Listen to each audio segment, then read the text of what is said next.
Welcome to Club Damingo, brought to you by Cyclone Comics.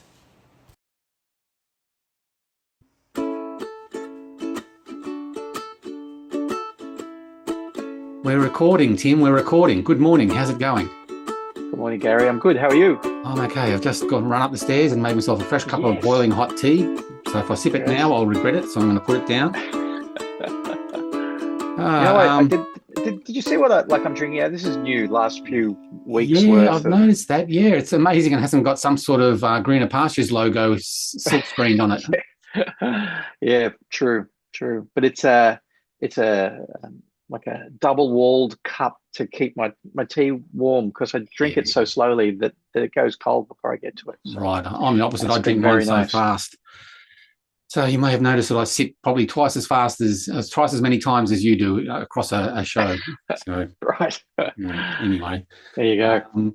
So I was mentioning before we pressed record that I've been dipping into archive boxes to see what artwork I can sell and what books I can sell and what comics I can sell. I'm going through a big sales phase. But in doing that, I've opened up a cat of worms, a cat made of worms. Oh, wow. That's it. Yeah.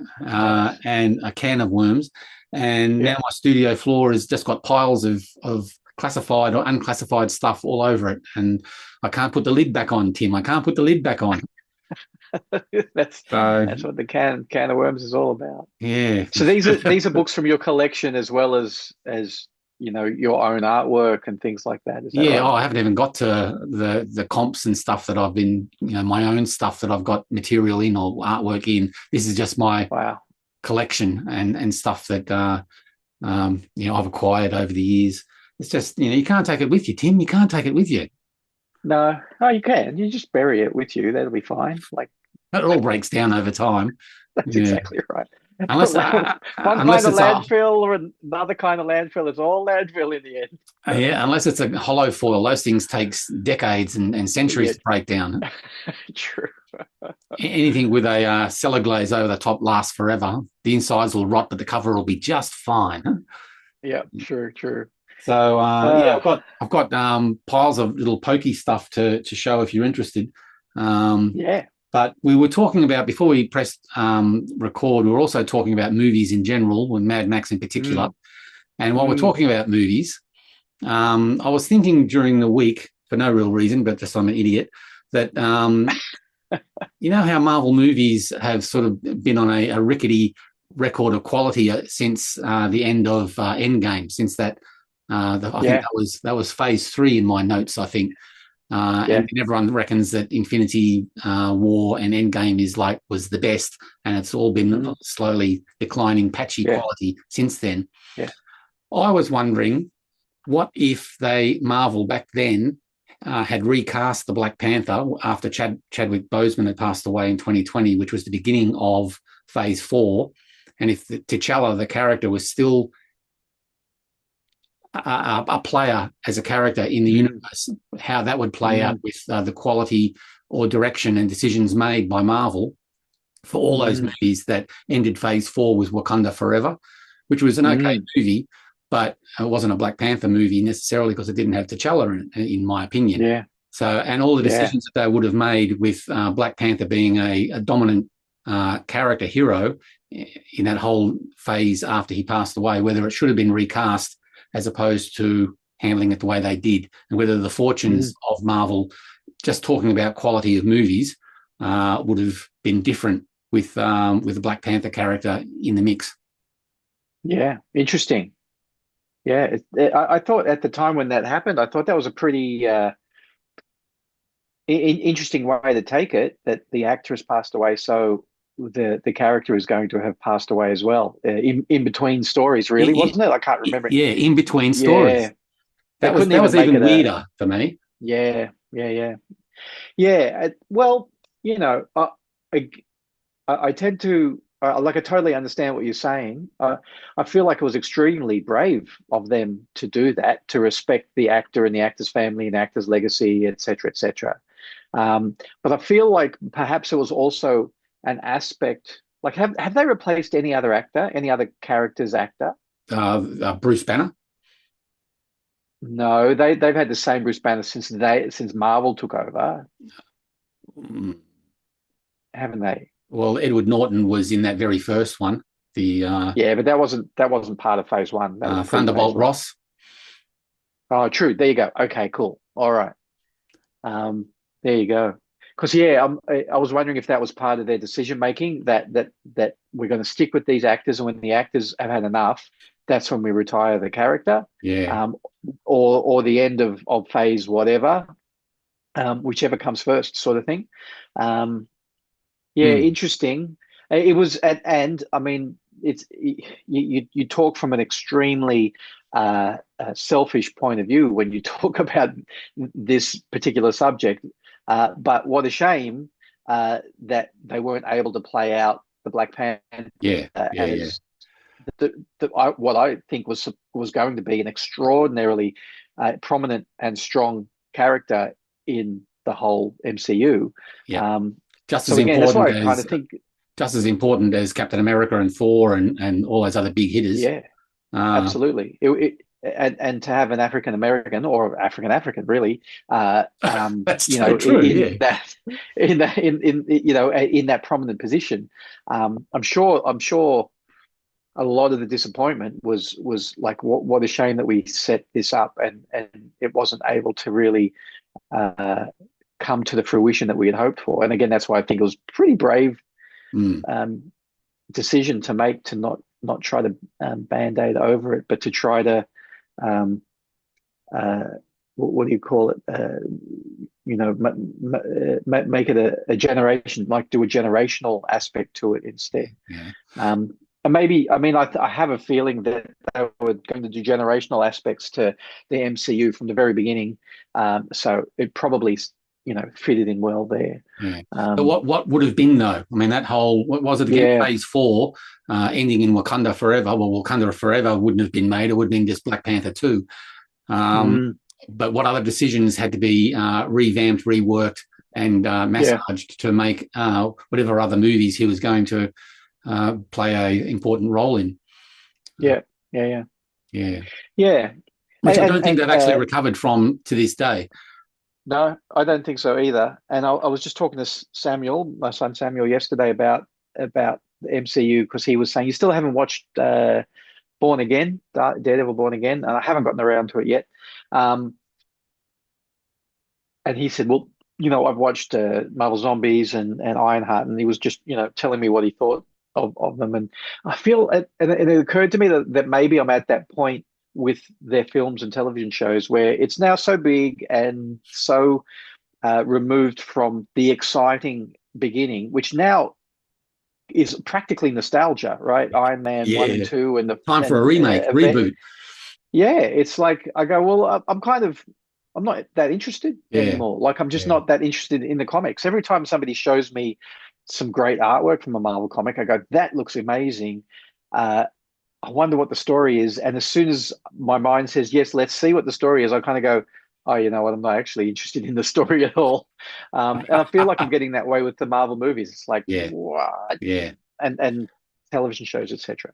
And as we said when we were talking about the Fantastic Four movie recently, that I think they've rushed their 60s and early 70s Jack Kirby plot points and characters and era. They've rushed past that to get to the Jim Starlin Thanos space age late 70s era. And I think there's this gold to be mined in those hills that they're trying to reclaim now by putting Fantastic Four back in its 1960s feel and retrofit it. But I think they've just gone too fast. There are many great things like Galactus that could have been worked into the first phase of the Marvel movies, like building up to not Thanos first, but building up to Galactus first. I mean, I think. Listen, I'll tell you this. This is definitely conversations that I'm happy to have in cafes and pubs, etc.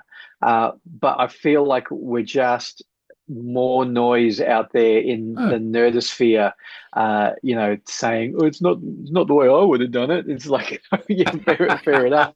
But you're right. I can't believe that if the Thanos saga was the first big story, I can't believe that they haven't taken from the very beginning of the next movie, starting to introduce Doctor Doom as the second big saga. I actually was really hoping, once I understood the structure of the whole MCU, that as great as the Thanos saga was, that they would go, right, that was a good warm-up. We know what we're doing now. Let's do Doctor Doom, who is actually the most important villain in Marvel Universe, and build that up over 15 years or whatever. And instead they went Kang. Yeah. And then had to cancel that actor. So I don't know what they're doing with replacing him. Are they like, I personally don't keep up with the cost. No, neither do I. I don't want spoilers. But I think that with Kang they're going la la la la la la la la la la la. Right. Okay. But you're right. I mean, this is all just fanboy speculation. So, but I just thought that the Black Panther thought was an interesting one to throw into the mix to get your thoughts on that. And I think it was probably a bit more of an important event in reality that a lot of people don't think about that much. But without T'Challa and the Black Panther character, that whole Phase 4 and Phase 5 would have been or turned out to be much weaker, have much weaker pylons to build on. Yeah. I can see what you're saying. You're very possibly right there. So anyway, at this point, I still pay the money to see it on the big screen, partly out of OCD collector mentality of I've seen every other one on the big screen. I've got to keep seeing them.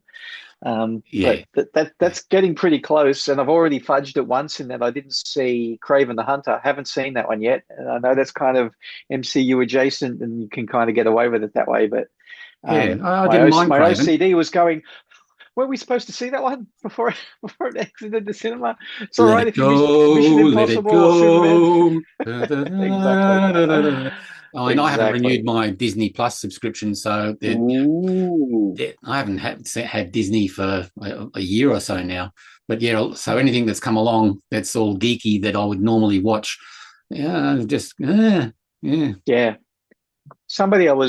Somebody on my social said that McEwen was cancelling all of his subscriptions. I don't know if he meant his entertainment subscriptions as well as his software subscriptions. Right.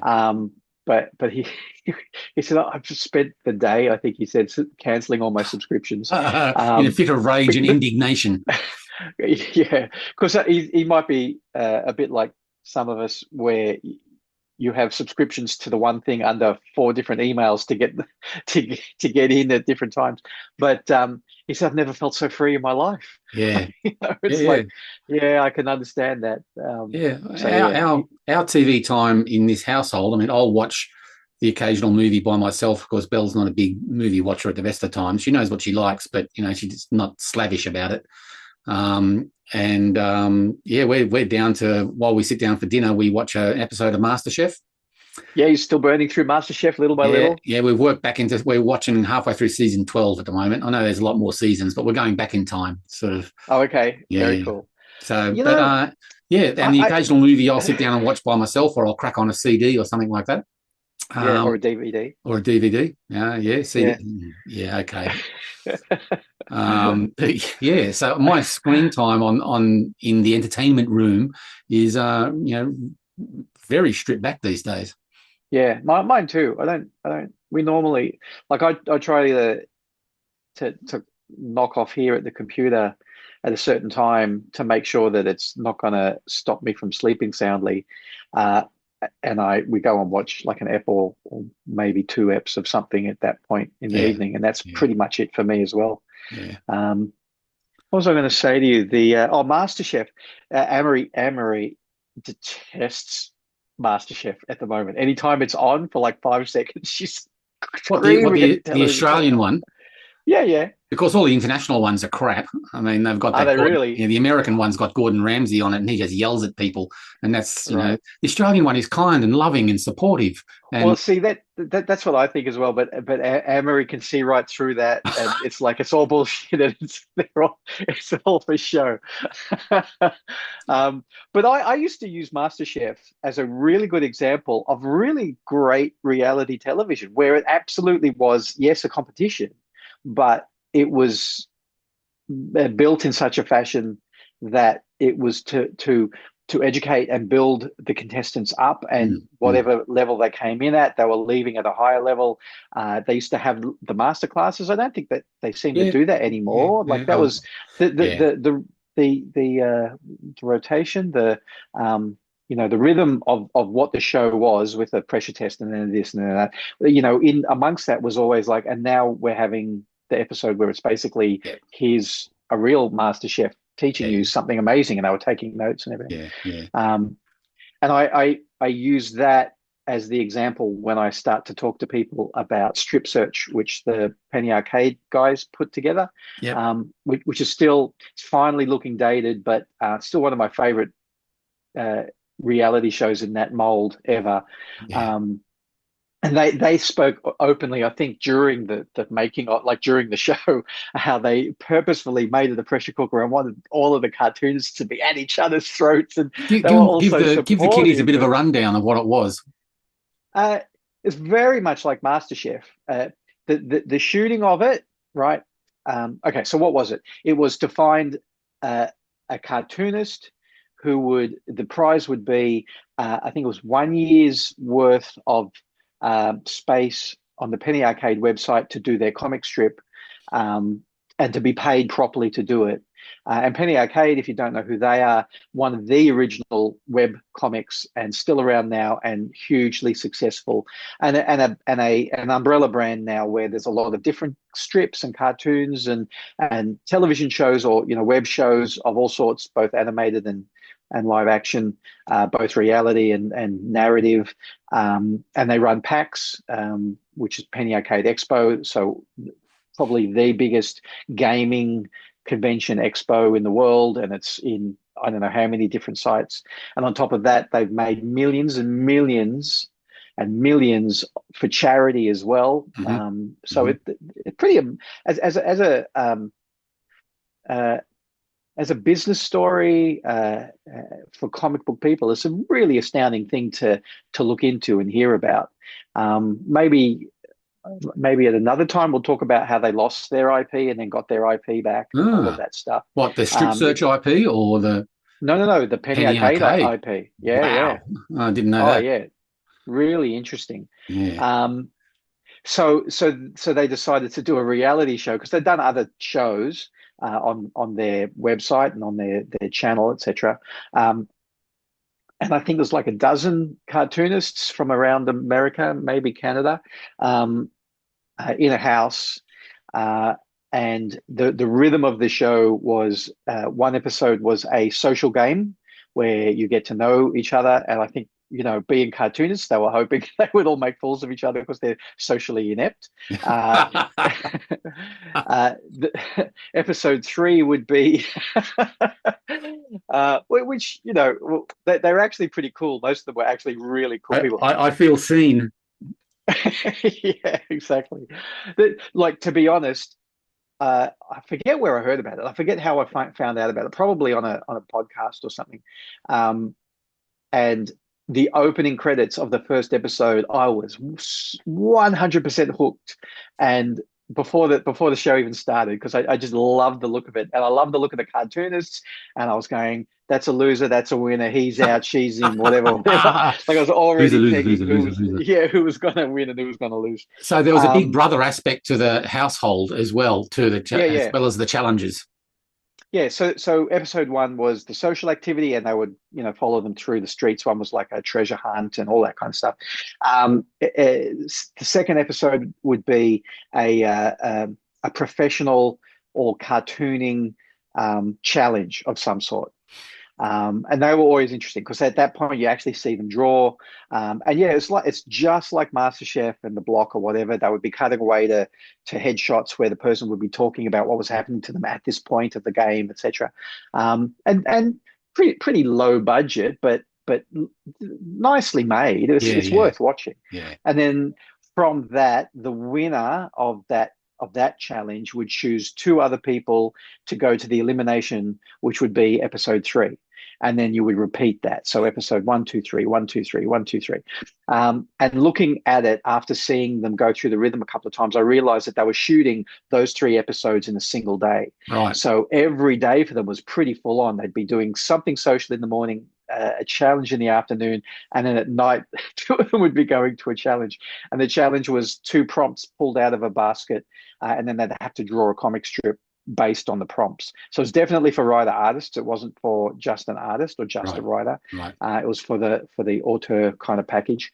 And that those challenges at the end, elimination challenges, were adjudicated by the 2 guys who invented Penny Arcade, who have got what would you call it, like a persona, a public persona, and it was very funny because it was all sledging, nothing but sledging the whole time. Okay, yeah. So, and it's still for free on YouTube to watch. StripSearch. I might have to dip into that. Yeah, it's really good. But they were hoping that in the pressure cooker that the cartoons would be at each other's throats, and they weren't. And there was only one cartoonist there that was there not to make friends. I'm not here to make friends. I'm pretty sure she said that exact line at one point. They said that exact line at one point. I'm not here to make friends. And it was wonderful to see them crack at some point. Right. And just go. It's all too beautiful to keep this up. I'm here to make friends. Well, I'm here for comics and the good of comics. So I forget how many eps there are, but they're only like 15 or 20 minutes each. Right, and they're for free. And there's some really good curveballs which were not scripted, which were not, put in there. The guy who I thought, there you go, that probably cuts out half the field. The person that I thought would be first eliminated, I was totally right. And I think I pretty much picked the winner about halfway through, who I thought was strong enough to be a winner. But it's really cool to How many watch. seasons? How many seasons? Only one. Oh, right, okay. Did the person who won go on to be? Did their IP get up and exposed? And did they go on to? If I talk too much about that, it'll give it away. So that's a yes or no answer. Yeah, and if I say yes, then you can look up who's still active from that list of people. And if I say no, you look up who's not active anymore. But no, just watch it. Watch it first, and then you can. Don't tell me what to do. You're not my mum. I'm not your real mum. Not even a good fake mum. Faux mum faux. Yeah, anyway, yeah. So that's recommended. So, yes. I can't. Is it? I can't remember. But part of the story of Penny Arcade as a business. I can't remember any of their names. I used to know them, but I don't know them. But the 2 creators lost their IP. And shall I tell you that story now? Have we got time? Well, nothing but time, really. Okay. All right. So this is all from memory, and it's worth looking into to see the reality of it. But and this is very much the short version. But the 2 guys, I can't remember their names. One working in animation, I think, and one working in like an electronics store, something like that. Guigar and someone else, or was that someone else? Anyway, do you want to look? You want to look it up while I'm telling you who? What? Oh, that's too much like bloody homework. Okay, no, keep on talking. I'll do it. No, I'll do it. Penny Arcade creators. Look at that. Jerry Holkins and Mike Krulik. That's they were don't know them. No. Krahulik, yeah. So Jerry and Mike. So the third person's name hopefully is going to be on their Wikipedia, because that's a pretty important aspect to it. So Jerry and Mike were just making a web strip for the fun of it. Kind of starred their personas, right? Their cartoon personas. It was kind of that kind of thing. And they were having pretty good success. They were possibly one of the first 3, if not the first ever, kind of web strip. So not necessarily easy to gain traction, but if you were one of the first, you're in there with a chance. So they were getting really popular on their own little website. And then a tech website, back in whatever that was, probably the 90s, a tech website, 2005, maybe that was, no, 1998 they launched. So late 90s, early 2000s, a tech website, a magazine type website, said, your comic is really great. You've got a great following. We'd like to pay you to put the comic on our website. And the guy's going, well, this is the dream, right? We're as good as syndicated. This is the digital version of syndication. We get paid to draw our comic strip every day. So let's do it. Contracts were made, contracts were signed. They're on the website for, I don't know, a year or something like that. And then the tech website says, that was cool, but we don't want to do it anymore. And Mike and Jerry go, well, that's fine. We'll just continue doing it back on our website. No skin off our nose. And the tech website says, what are you talking about? Didn't you read your contracts? And they look at the contracts, and the contract says that the tech website owns the IP. And if they don't want to print it, then it's gone. So they lost their IP, and they lost the ability to draw it, and they lost their platform, and all gone. A tale as old as time. That's right. Read your contracts. So there was a big hoo-ha on the internet, lots of talk about it, and lots of, what are we going to do? And I don't know what, but, all of that kind of discussion.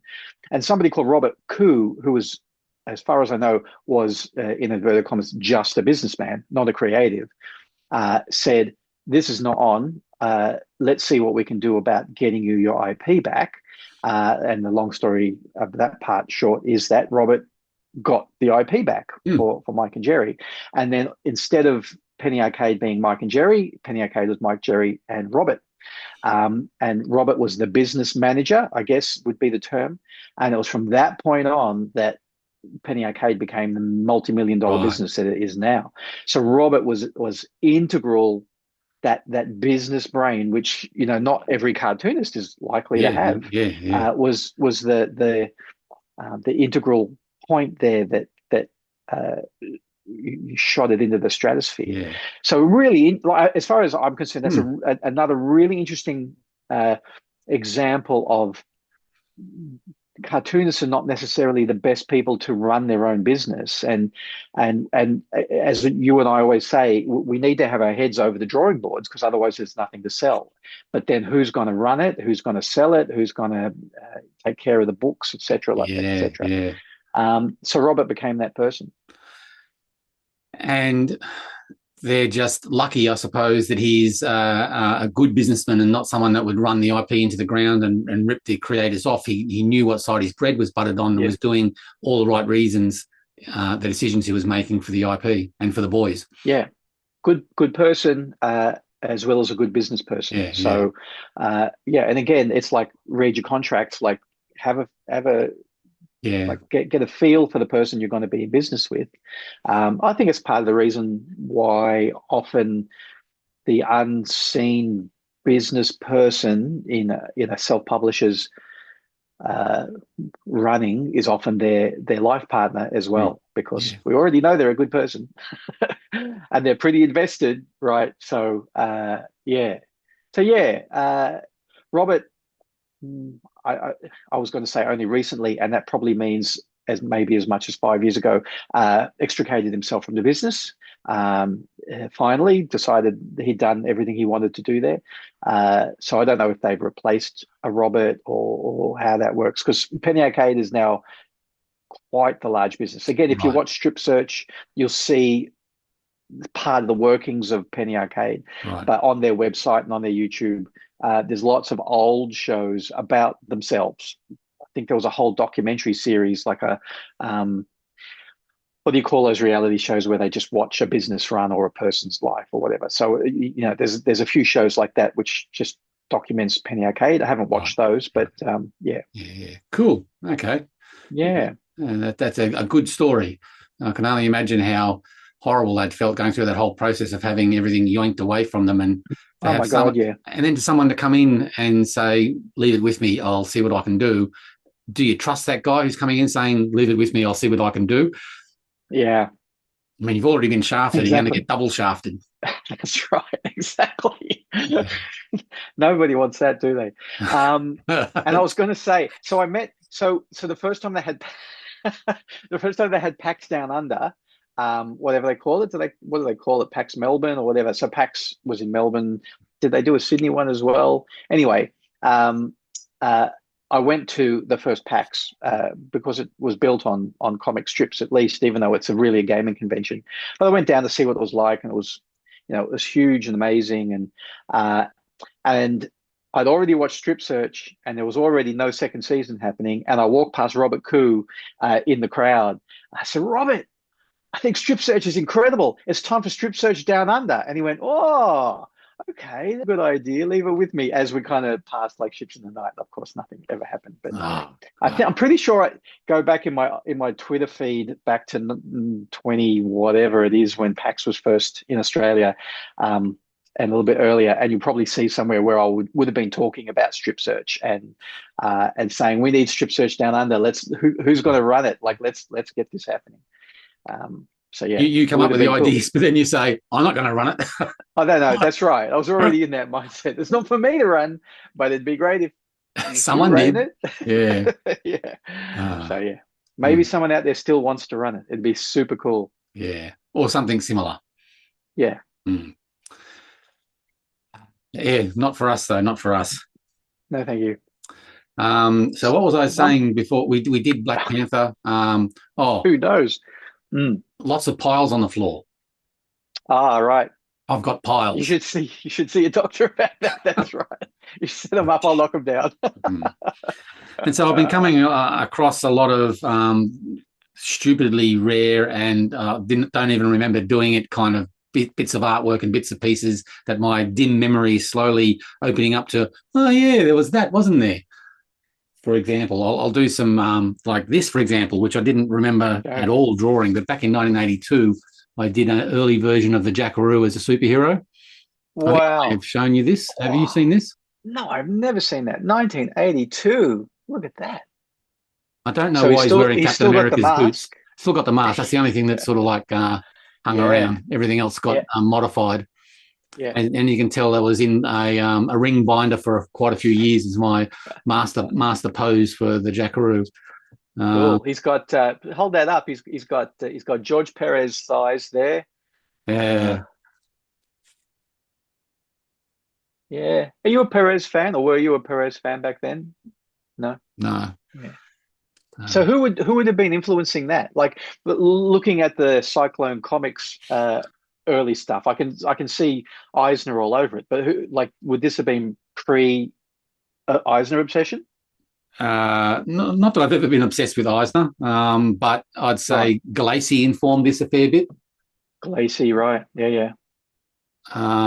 Skinny body, defined muscles.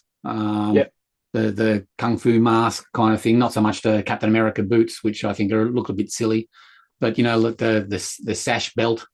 It's all very a little bit Asian, or kung fu kind of thing. Oh, he definitely looks like he's a kung fu hero. Yeah. Rather than an Australian brawler. Yeah. So So how old were you in 1982? Ask me to do maths.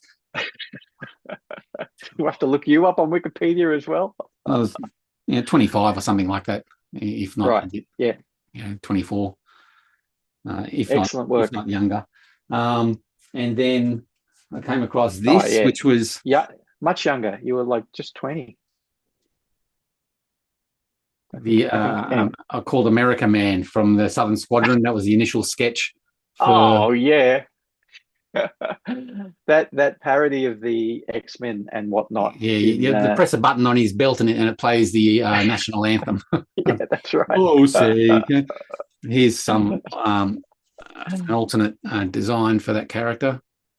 Very nice. Yeah, and that head, that block head with the receding hairline. Oh, that one's different. Yeah. A lot closer to Captain America. Oh, God. He's too earnest. I like the final version. He looks kind of earnest. Yeah. Just the blatant flag imprinted over his uniform. Yep. That's exactly what Trump's True Social avatar looks like. Really? That's exactly what his face looks like. Madonna is the Americano. Yeah, fantastic. Nice stars on a chest. Yeah, Oh gosh. Came across that, and there's an interesting one. Yeah, I must have been in a character study phase, but Captain Atom. Atom, yeah. Were you looking at integrating him into the Cyclone universe at one point? Funny you should mention that. That's... Yes, I love Molo. I love your Molo. He was funny. insane. Funny you should say that. I came across this humdinger of a thing.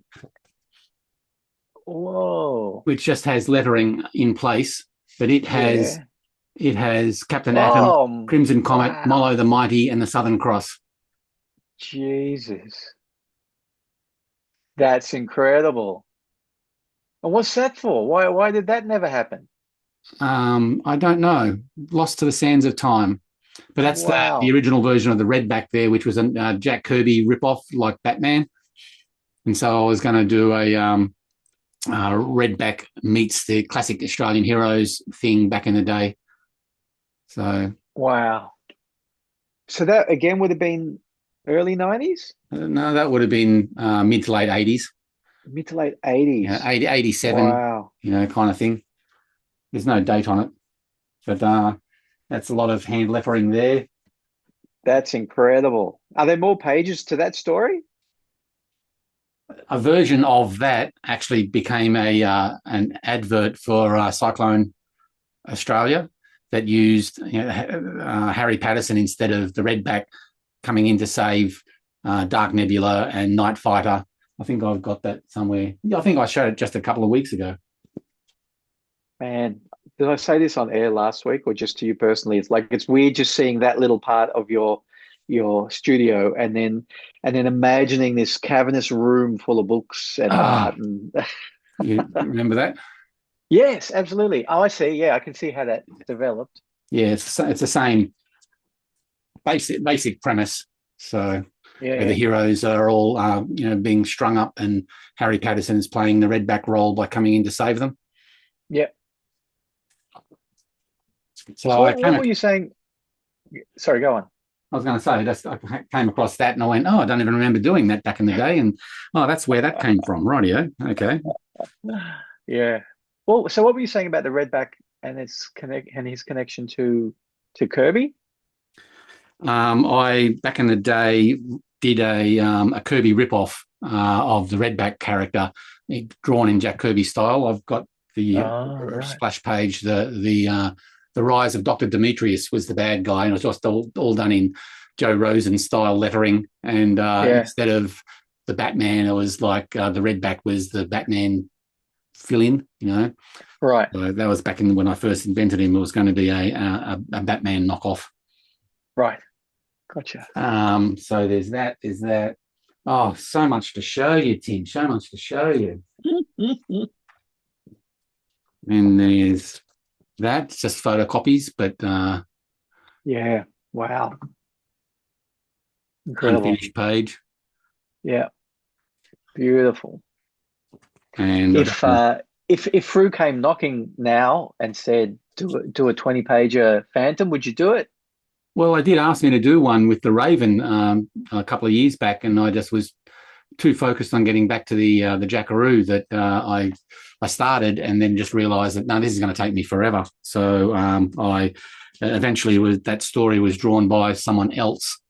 Don't know who the guy was, but the Raven stories that was going to be a series has been taken over by Jason Paulos, and he's doing it now with Andrew Constant writing. Would you pencil something for someone else to ink? Because that doesn't happen very often for you. No, you've said to me that pencils take longer than penciling and inking. For someone else, yeah, because you need to inform the pencils with everything they need to do. So so probably not. I'd probably decline, and because I'm focused on the Jackaroo, I've got to get this Jackaroo stuff done, and everything else is just a distraction. Even this is a distraction, but like it's. So the Jupiter Rain character that is in the Jackaroo stories and the Cyclone Force stories started off as a proposal to DC Comics for a character called True Blue that Dave DeVries and I put together. Wow, very cool. So that's the whole proposal. I'd love to see that when I come down to visit. It had some test pages as well. Amazing. So Gary, honestly, like there's a whole book here ready to go to Kickstarter of just weird ass unfinished bits and pieces that Chaloner files like me would love to see. That's incredible. Amazing. It's like that 4-page, was it 3 or 4-page proposal for was it a 2-in-1 crossover with Shang-Chi and Nick Fury and Black Widow? I came across that in the boxes as well. Yeah, I mean, you sent that to me once, and it was amazing. Like,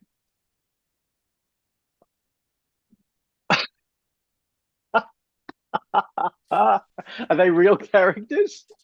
Oh, they were as real as the proposal would allow. Great. Honestly, honestly. Randy Reingold. Oh my God. What a great name. Faye Dunaway was the model there. Yeah, beautiful. Wow. But anyway, so came across that. Here I am creating another pile on the floor, just throwing this stuff down on the. Thanks a lot. You need an intern. You need somebody who's studying archiving. You need somebody who's studying archiving. Yeah, there's the badger. Amazing. That was the initial preliminary, and then I had to send the original artwork over to get inked by someone else over in the States. But this was the final pencils. Yeah. So again, like I can see, like there's so much work in the pencils that you can nearly shoot the pencils. Yeah. Or shoot the artist. Shoot the artist is right. Yeah. Now, you need an intern. You need somebody who's studying archiving at a local university to make a project from this as their final project. Oh yeah, for the badger. Yeah. That's him dressed appropriately for the. Well, tell me a little bit about what that was like in the early 90s when you guys were making inroads to America, to the indie superhero comic scene there, and getting not only your own stories printed, but your characters were being guest stars in a number of comics as well. What was that like? Well, we thought we'd turn the corner and we were sort of like had made it, you know. Yeah. And little did we know that you have to watch your step every step of the way. So, but yeah, it was good fun at the time. But again, you know, in hindsight, is also a distraction of your own IPs and your own characters and the time invested in doing other people's IPs.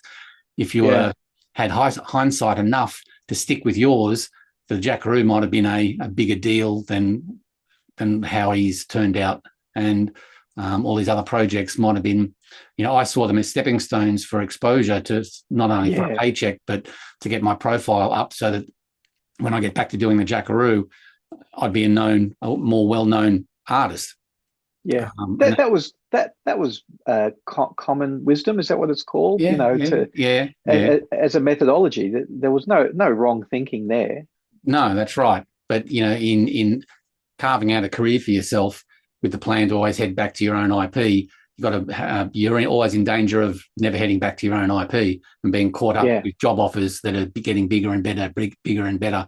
And, you know, I ended up drawing Batman. I ended up drawing, you know, like Astro City, doing John Law, all these things I would do again at the drop of a hat, but to the cost of your own IPs, because you're only one person who's only can draw so much, and, you know, there's only so many hours in the day. Yep. Here's a fun little thing, which I don't know how the camera will pick up, but I did a test page featuring the thing that I started inking.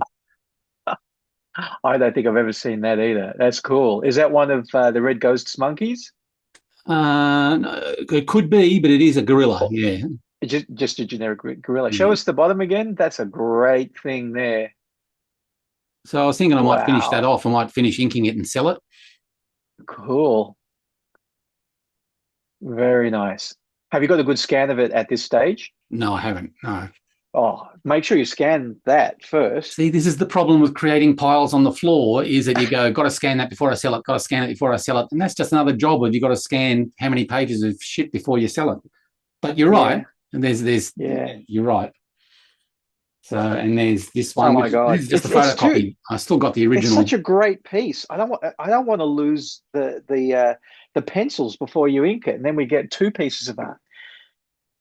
That's what's his name? The bat? The ghost bat. Ghost bat. Yeah, he was something bat. So that's an unused page, which I'm using down the track for new adventures. That's how Flash first meets the ghost bat, by interrupting his jewel thief career. Cool. Is the ghost bat a visual as well as a character mashing of Batman and Wolverine? Or that's just visually the elements. Visually? Yeah. But he's basically just a jewel thief, or a high class jewel thief, like big international reputation and stuff like that.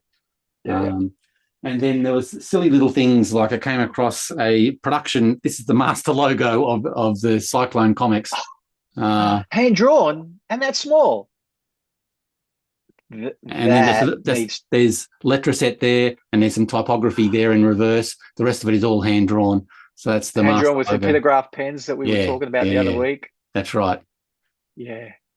So I don't know why it's on such a crappy piece of board, but crazy. Anyway, that Cyclone logo. Jesus. So something to talk about. Just hang on a second. After we stop recording, remind me to talk about putting these things on exhibition. Right? Okay. I don't think I'm allowed to talk about it. Maybe, I don't know. We'll see. Or track where they go. Right. Okay. Track where they go. That's another job. Publicly. I know. Which is who the you sell them to. No. Once they're gone, out the way. But that's a fact sheet on Flash Damingo. Yeah. Always love the inclusion of the AFL kind of livery in his costuming as well. Yeah, like that's what that emblem is, right? It's like a AFL. Yeah, well, it's the Chaloner family crest. Oh, that's right. I think you've told me that before. What does it all mean? I'll hold on a sec. I'll grab the artwork. Skipping over original art.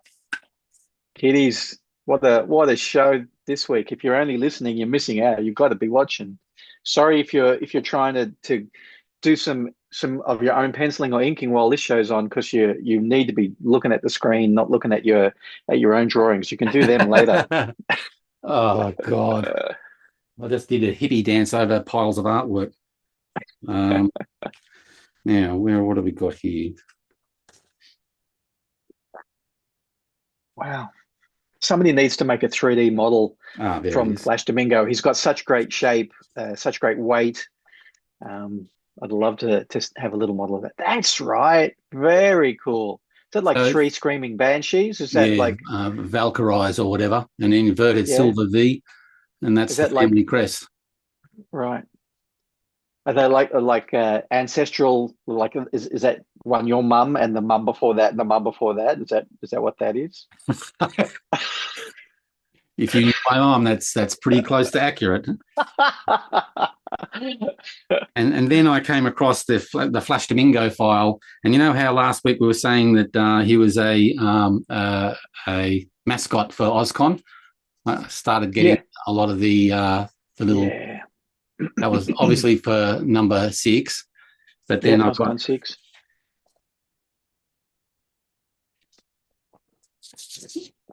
Number, guess what? Number 3. OzCon 3. Yeah. And then there's some different ones there for the different basketball Flash, Spider-Man Flash. I like the one with the long cape, which is Spawn Flash. That was great, really funny. Stupid cape. There was fun drawing in all of those different forms. That was for number 5. Number 7. Looks like you've got this stuff pretty well archived already. This stuff is all sitting together. Well, this is after a day of finding them in different boxes and putting them together. Oh, so okay. And funnily enough, this is the original. This is the original art on the back of a newsletter that's just been printed out. That is the Spawn flash, just drawn. Wow. Jeez. So on the back of some already printed. Yeah, and there's some rough pencils there, and then there's the finished ink thing there. And I was going, this is I must have been a client of mine back in the graphic design days, the Bicton Grapevine, a winery newsletter. All right, we need to get Danny Best to bring his hard drive and just scan all of this for you while he's down in Hobart. That's beautiful. Number one. Number two. Yeah. Amazing. And then Christine from King's wanted some standees and things like that to sort of to use here. And I don't know whether they were ever produced, but little pointing signs to guide us through the convention floor. Yeah. He's a great mascot. So came across all of them. Got to maintain my piles here. Maintain my piles, Tim. Maintain my piles. That's right. That's what your doctor said. Yeah. This you in particular might be interested in this. How do you give a cartoonist piles? Tell him to clean up his art space. Oh my God! Wow. You've seen that before? Yeah. Amazing. That was an adaptation that I was going to do for Malibu back in the day. That didn't happen. But I got 3 or 4 pages in to doing the adaptation, and to the point where I was lettering on art boards and laying out some pages. Yeah. So you can see some lettering on the side there just as a test. Yeah, beautiful. Wow. I'm telling you, there is a Chaloner art book ready to go here. That's just all lettering. Wow. Yeah.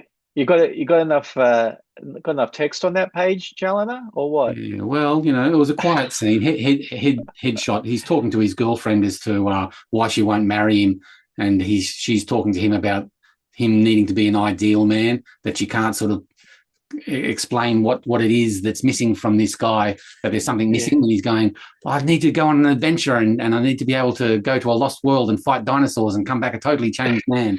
And that's what she was sort of trying to say, that you're not He-Man-ish enough, but if you go through this adventure and come back, you might have my heart kind of thing. So, right.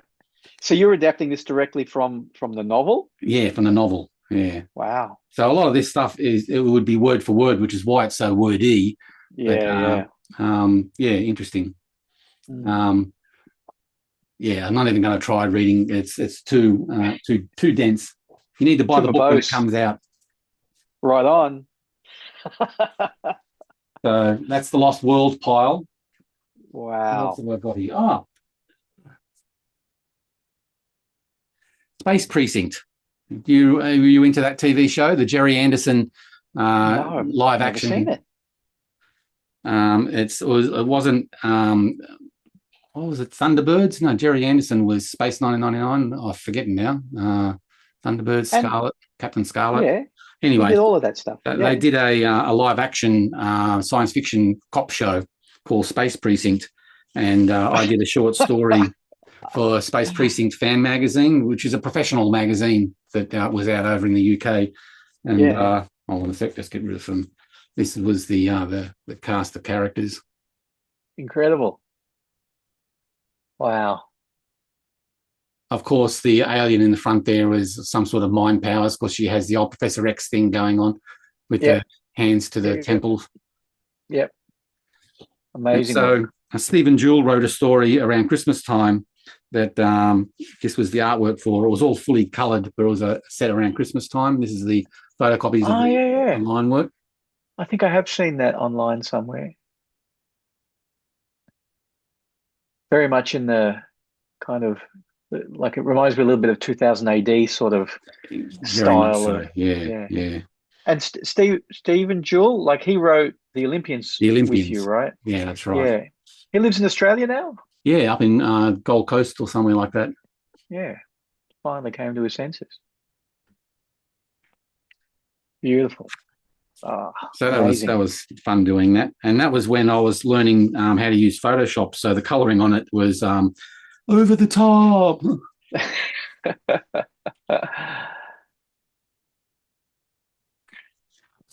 Very cool. Yeah, great. It was only a short story, so this is the one of the last pages here. I think a couple more to go. Evil Santa. Yeah. So were you drawing this with color in mind? Yeah, which is why there's a lot of hollow line work. Yeah. Yeah. Well, you were drawing like the Jackaroo specifically with black and white in mind, yeah. Yeah.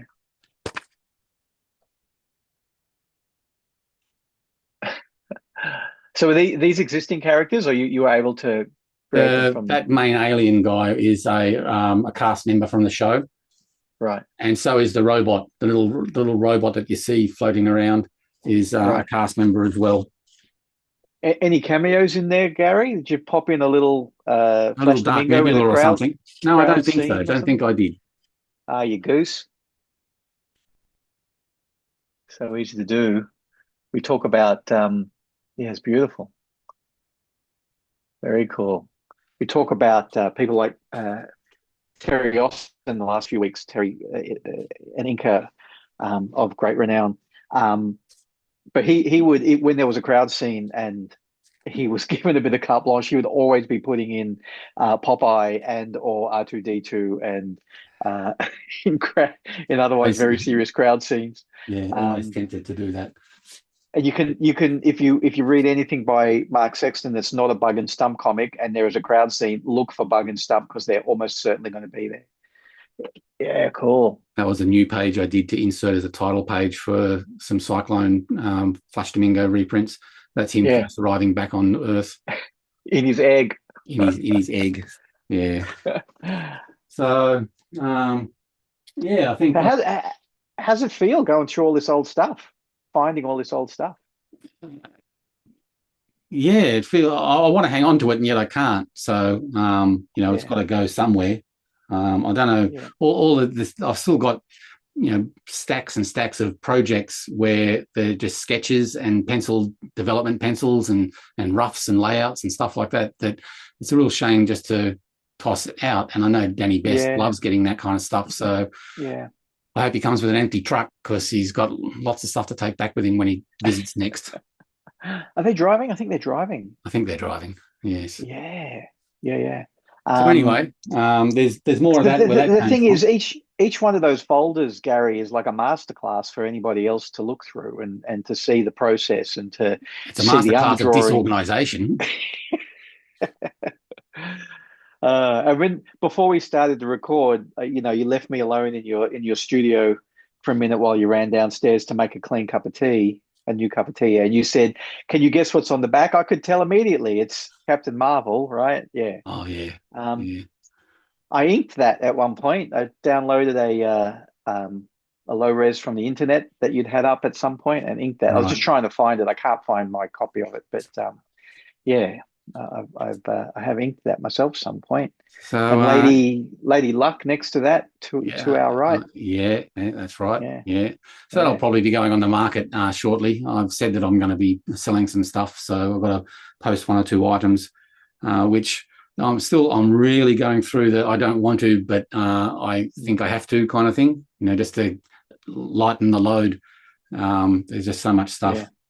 And if there's someone out there who's happy to take it on, that's better than it being tossed out or just being in a box for my family to look after when I'm not around anymore. So, but every art project has just this whole stash of sketches, sketches and notes. There's a whole box in there of just the Cyclone days, the news clippings, and the early late 80s, early 90s, and stuff like. Bear with me, I'll grab something real quick. Ladies and gentlemen, kiddies at home, Did you recognize that Captain Marvel on the drawing board there on the light box? Kiddies at home. Do you remember that? Oh my God, yes. What was the name of the fella who was running that? There was a couple of fellas, wasn't there? Yeah. And is that the first or the second issue? That is volume 1, number 2. Yeah, I think it was only 2 issues. The first one must have been red, I think, and it was half the size of that, like physically half the size, not big fold out. Right. I went to the fella who was spearheading that, I guess. I went to his place on Kent Street in Sydney, and it was way down the rocks end of Kent Street, and it was like a ramshackle. Or what do you call it? Not townhouse. What do you call those tall buildings all in a row? Oh God, I've forgotten. Chippendale's Yeah. full of them. Yeah. Terrace. So anyway, terrace. Yeah, one of the terraces down there. I go, wow, this is so interesting. What a place to live, right there at Kent Street. But it was like back then. Oh, I'm losing you, Gary. Are you there? Here we go. Oh, I felt all lightheaded. Oh. But yeah, back then it was like, who wants to live like at Kent Street in the inner city? And now that exact terrace is probably worth like $10 million or something like that. So yeah, there's that amazing. All of that old there's that advertising. where is it? Where is it? There it is. Yeah, the ad. Amazing. So I'd completely forgotten that ad ran in that magazine the way it did, and that's probably why it was produced. But yeah, uncovering all of these jewels. Back in the old fanzine days, that was when I was just first getting into the scene here. Escape with an Australian comic. Exactly. Yeah, very cool. More gore from Fantastique. Yeah, so brilliant. Got a couple of copies of that. Nice, and in pristine condition. And in fairly for newsprint. Yeah, well. Yeah. Let's just put that back together again so it remains pristine. Yeah. So I've got a copy of that, or a couple of copies of that, because I think that was free. Was it free, or like just ultra cheap? It's free. Yeah, it was. What else have I got? I think that'll do for now. Back in the day. So again, that was late 80s, right? Yeah. Wow. That would have been. Kiddies at home, most of whom weren't even born then. Yeah, I came across the Generation X special file that shows the pages that I inked of Ashley's work. Yeah. Wow. Incredible. He was, very much in that Sandman sort of style then as well, right? Yeah. Yeah. I don't think he pencils at all anymore. I think it's straight to ink for that guy. And then not just the artwork side of things, but the business deals and the faxes and the communication that you have with different players over the years. Are your faxes still legible? Barely. Any faxes I come across, are pretty faded. Was trying to get Jackaroo published with Tundra. This is around the time of Alarum, where we were asking permission for Tundra to get an interview by Mike Aldred. Yep. And they gave us a positive feedback and some Madman Press stuff to use. Fabulous. But all that communication. A bromide? That was a bromide? Yeah. Just it looks like it's actually printed. Right. But a press sheet. So got all that communication there. And came across a proposal for Harry and the New Heroes. This is 1985, 31st of May, 1985, to Mike Gold at DC. No, he was at First Comics at the time. So before he went to DC. Move over, Oscar and Felix, make way, Batman and Robin. The oddest couple in the galaxy are about to open up an exciting new world of fun, action, and adventure, Australian style. I think it was Harry / Damingo. Harry and the What a great log line. That's so easy, right? It's the odd couple meets Batman and Robin. Easy. So, that was something that was all sent over to them as a package. It's because most of the kiddies at home don't know who Oscar and Felix are, I'm pretty sure. being the odd couple, the television show, and was it first a stage play or a movie or both? Whoa, yeah. You're wigging out again. Come back to us, Gary. whoa. Don't go towards the light. There we are. There we go. Nice. But that's about it for show and tell, I think, this week. Incredible. Yeah. So we might do the Australian comic database next week. I was going to have a chat. You've been saying that for weeks, you big jerk, but all right. We'll lead off with it next week. Okay. So, say goodbye to the kiddies for this week. Yeah. All right. See you all later.